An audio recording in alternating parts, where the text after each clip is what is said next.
Alam kaya ni Lola na ang mismong apo niya ang kinulam niya?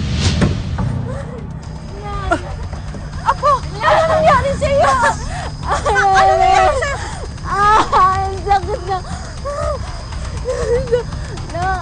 Aray na! Ayoko na po na.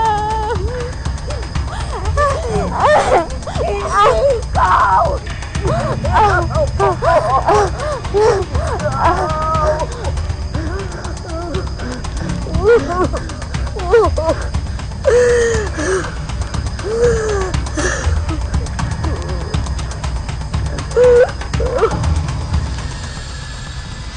Marita, sandali.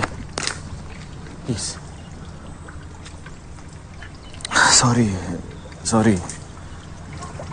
Please naman, sorry na.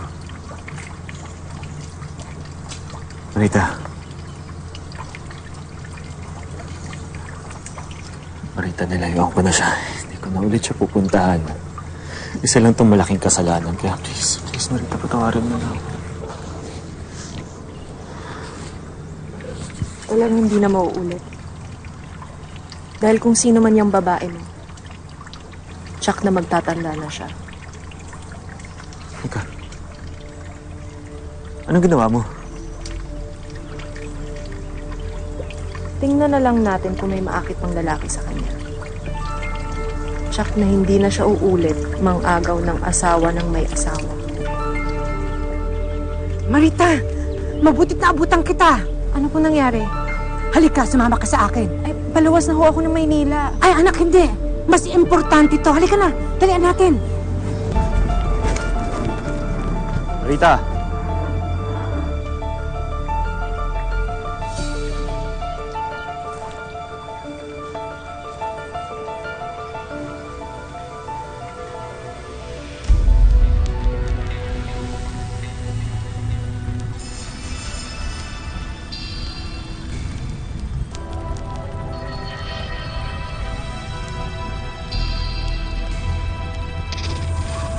Parang awa mo na.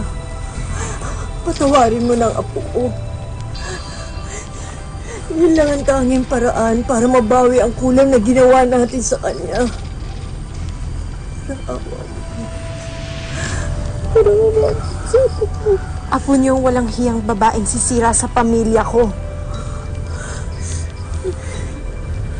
Parang awa mo. Marita, Maawa ka naman.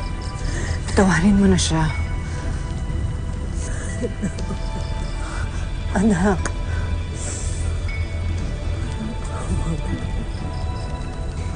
Parang awa mo.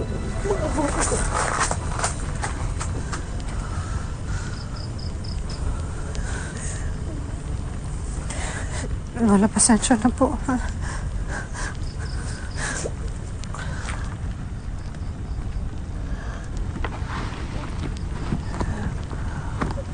Hindi sa patawan.